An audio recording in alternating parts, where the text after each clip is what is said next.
గురూజీ 72 గంటల్లోనే ఫోన్ లోని అద్భుతమైన జ్యోతిష్య పరిష్కారం చూపిస్తారు.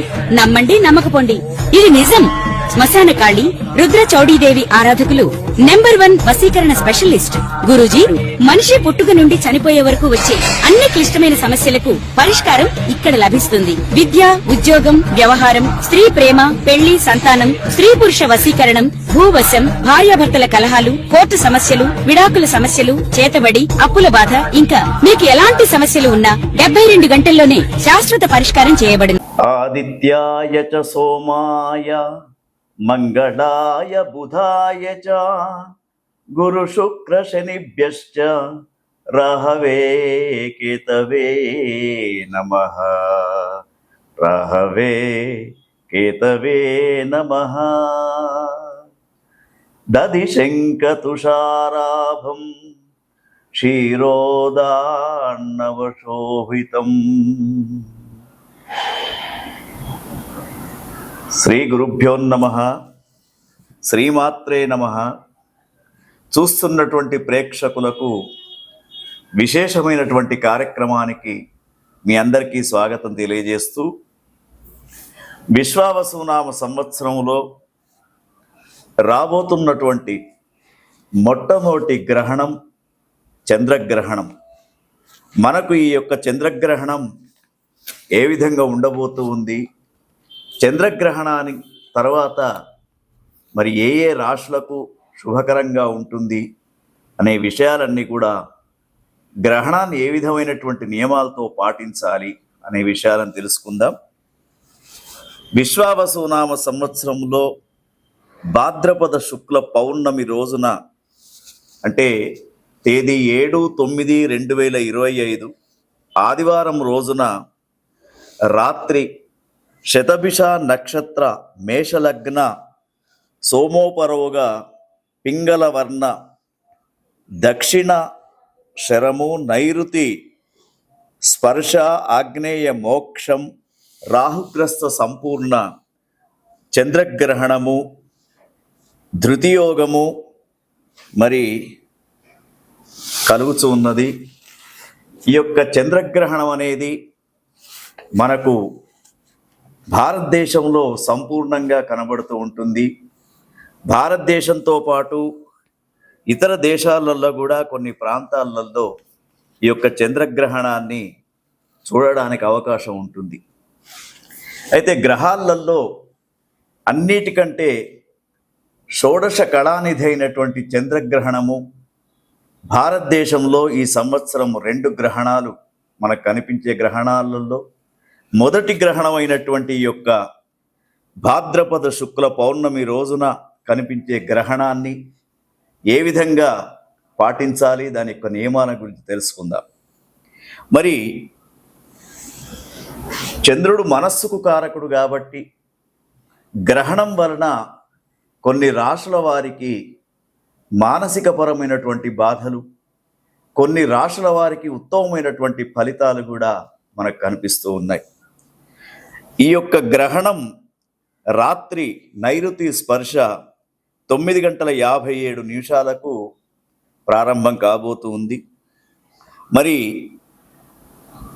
దీని యొక్క నిమీలన కాలము రాత్రి 10:57 దాకా, మధ్యకాలము రాత్రి 11:45 దాకా, తర్వాత ఉన్మీలన కాలము రాత్రి 12:22 దాకా, ఆగ్నేయ మోక్షకాలం అనేది రాత్రి 1:24, మరి ఆద్యంత పుణ్యకాలం అనేది ఉదయాత్పూర్వం 3:29 వరకు ఈ యొక్క గ్రహణం అనేది మన భారతదేశంలో సంభవించబోతూ ఉంది.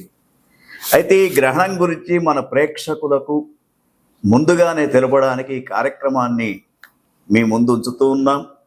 అయితే ఈ యొక్క గ్రహణం అనేది ముఖ్యంగా ఈ గ్రహణం యొక్క నియమాలు ఏమిటి, ఎప్పుడైతే రాహుగ్రస్త చంద్రగ్రహణం ఉంటుందో ఆ రాహువు చంద్రుణ్ణి ఏ విధంగానైతే గ్రహించబోతూ ఉంటాడో ఆ సమయంలో సైన్స్ ప్రకారంగా మనకు చంద్రకిరణాలు అనేటివి ఆహార పదార్థాలలో పడవు కాబట్టి ఆ రోజు కొన్ని నియమాలు తప్పకుండా పాటించాలి. ముఖ్యంగా మధ్యాహ్నం భోజన సమయం 1 గంట లోపుగా భోజన సమయాన్ని ముగించుకోవాలి. తర్వాత రాత్రి భోజనం అనేది ఒక వృద్ధులకు చిన్నపిల్లలకు మాత్రమే సాయంకాలం 7:40 దాకా అవకాశం ఉంది. మిగతా వాళ్ళందరూ కూడా రాత్రి భోజనం చేయకుండా ఉండడమే శుభసూచకంగా చెప్పబడుతూ ఉంది. అయితే ఈ భోజనం చేయకుండా ఉండడం అనేది మూఢనమ్మకం అనుకోవద్దు. మనకు ప్రత్యక్ష దైవాలైనటువంటి సూర్యచంద్ర గ్రహణాలు వచ్చినప్పుడు జీర్ణక్రియలో కొంత మార్పు వస్తూ ఉంటుంది కాబట్టి అనవసరమైనటువంటి అనారోగ్యానికి గురి కాకూడదని చెప్పేసి మన పూర్వీకులు ఈ యొక్క భోజన వ్యవస్థను ఈ విధంగా పెట్టడం జరిగింది. తర్వాత ఈ గ్రహణం అనేది ముఖ్యంగా గ్రహణం రోజున మనందరికి కూడా తెలుసున్నటువంటి విషయము, సాయంత్రం దేవాలయాలన్నీ కూడా మూసి ఉంటాయి. గర్భవతులు, చిన్నపిల్లలు, రోగులు, వృద్ధులు వారికి మాత్రం రాత్రి 7 గంటల దాకా స్వల్పాహారం తినడానికి అవకాశం ఉంది. వేదకాలంలో భోజనము, నిద్రపోవడము, తర్వాత మైథున్యము ఇవన్నీ కూడా నిషిద్ధం అని చెప్పేసి మన పూర్వీకులు చెప్పడం జరుగుతూ ఉంది. అయితే ఈ యొక్క గ్రహణ సమయంలో మరి ఎవరికైతే ఒక 4 రాశుల వారికి ఉత్తమ ఫలితం, 4 రాశుల వారికి మధ్యమ ఫలితం, 4 రాశుల వారికి అధమ ఫలితం అనేది చెప్పబడుతూ ఉంది పంచాంగ శాస్త్రంలో. మరి యొక్క 4 రాశులలో ఉన్నటువంటి వారందరికీ కూడా ఒక సూచన ఏమిటంటే, అధమ ఫలితాలు ఉన్నటువంటి వారు తప్పకుండా గ్రహణ మోక్షకాలం తరువాత వారంతా కూడా వీలైనంత వరకు నదీ స్నానం చేయడం శ్రేయస్కరంగా చెప్పబడుతూ ఉంది. అదేవిధంగా ఈ గ్రహణము ఏ నక్షత్రాలు ఏ రాశులపైన సంభవిస్తూ ఉన్నాయో వాళ్ళు తెల్లవారి లయకారుడైనటువంటి శివునికి అభిషేకం చేసుకోవడం, తర్వాత ముఖ్యంగా దానితో పాటు ఇంకా కొన్ని చంద్రగ్రహణం అనేది మరి మానసికపరమైనటువంటి ఒత్తిడులకు గురి చేస్తూ ఉంటుంది కాబట్టి వారంతా కూడా గ్రహణ ప్రారంభ సమయంలో స్నానం చేయాలి. తర్వాత గ్రహణ అయిపోయిన తర్వాత గ్రహణం ప్రారంభం నుండి మోక్షకాలం దాకా జపాలను చేసుకోవాలి. మోక్షకాలం అయిపోయిన తర్వాత తప్పకుండా నదీ స్నానం చేయడము, తర్వాత దానికి సంబంధించినటువంటి గ్రహణానికి సంబంధించినటువంటి సంకల్పాన్ని వేద పండితుల చేత నదీ ప్రాంతంలో చేయించుకోవడం, దానితో పాటు వీలైనంత వరకు మరి దాన ప్రక్రియ కూడా చెయ్యాలి. ఆ దాన ప్రక్రియ చేసేటప్పుడు చక్కగా మరి మనకు ఈ రాహుగ్రస్త చంద్రగ్రహణానికి ఇదం సౌవర్ణం రాహుబింబం నాగం సౌవర్ణం రవిబింబం రాజతం చంద్రబింబం వాఘ్య ఘృతపూర్ణ కాంసపత్ర సహితం అని చెప్పేసి ఒక నేతితో నిండినటువంటి రాగి పాత్ర, అదేవిధంగా ఇంకా కొన్ని చెప్పడం జరుగుతుంది.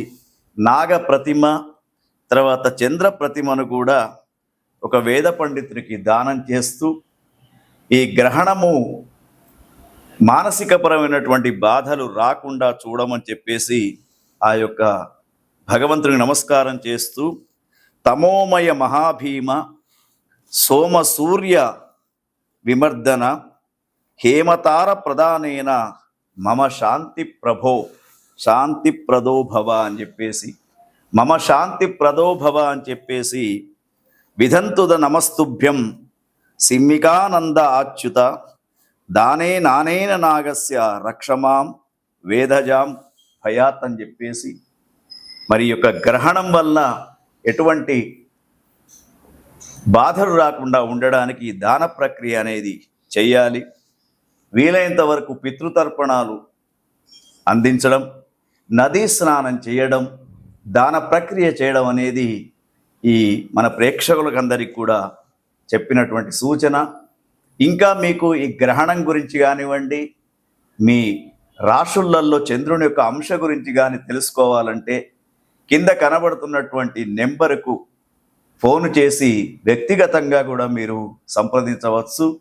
గ్రహణానికి సంబంధించినటువంటి మరి మోక్షకాలం తర్వాత ఎటువంటి వాటికి పరిష్కారం చేసుకోవాలనే సూచనలు కూడా మీకు అందించబడతాయి. ఓం తత్సత్.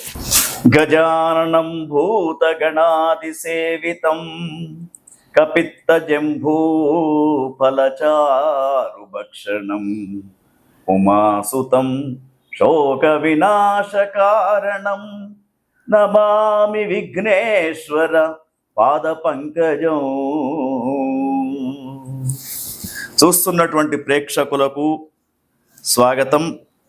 విశ్వావసునామ సంవత్సరములో 4వ రాశి అయినటువంటి కర్కాటక రాశి వారికి మరి భాద్రపద శుక్ల పౌర్ణమి ఆదివారం రోజున సెప్టెంబర్ 7వ తేదీన రాత్రి సంభవించే చంద్రగ్రహణం వీరికి ఎటువంటి ఫలితాన్ని ఇస్తూ ఉంటుందో ఆలోచిద్దాం. వీరికి ఆ రోజు గమనించినప్పుడు చంద్రుని యొక్క అంశ, చంద్రుడు ఆ రోజు 8వ స్థానంలో వీరికి కనబడుతూ ఉన్నాడు.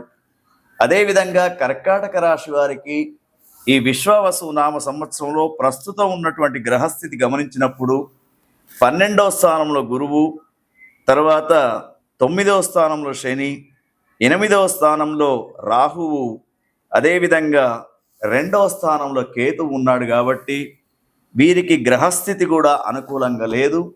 దానితో పాటు చంద్రగ్రహణం అనేది కూడా కొంతవరకు మానసికపరమైనటువంటి బాధలు రావడానికి కర్కాటక రాశి వారికి మరి అవకాశం కనిపిస్తూ ఉంది. ముఖ్యంగా కర్కాటక రాశి వారికి సుమారుగా ఒక 90 రోజుల దాకా చంద్రగ్రహణం యొక్క అంశ అనేది ఉంటూ ఉంటుంది. కాబట్టి శరీర ఆరోగ్యంలో కొంత మార్పు కనబడుతూ ఉంటుంది. మిత్రులతో కలహాలు ఏర్పడే అవకాశంగా కనబడుతూ ఉంది. అదేవిధంగా వీరికి ముఖ్యంగా వీరు గురువులను పూజించడం అనేది శ్రేయస్కరంగా, ఆధ్యాత్మిక గురువుల దగ్గర ఉపదేశాలు తీసుకోవడం మంచి సూచనగా చెప్పబడుతూ ఉంది. క్రయ విక్రయాలలో కూడా కొంత మోసానికి గురయ్యే అవకాశం ఉంది.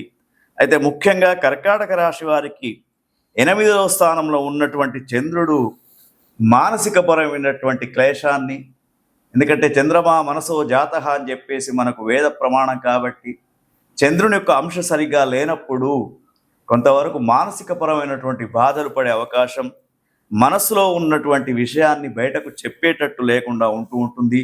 కాబట్టి కర్కాటక రాశి వారు మరి యొక్క చంద్రగ్రహణం రోజున రాత్రి అంటే 7వ తేదీ రాత్రి చంద్రగ్రహణాన్ని చూసిన తర్వాత ముఖ్యంగా వీరికి మరి తెల్లవారి లయకారుడైనటువంటి శివునికి అభిషేకం చేయించడం అనేది ముఖ్యంగా వీరికి చెప్పుకోదగ్గ విషయంగా చెప్తూ ఉన్నాం.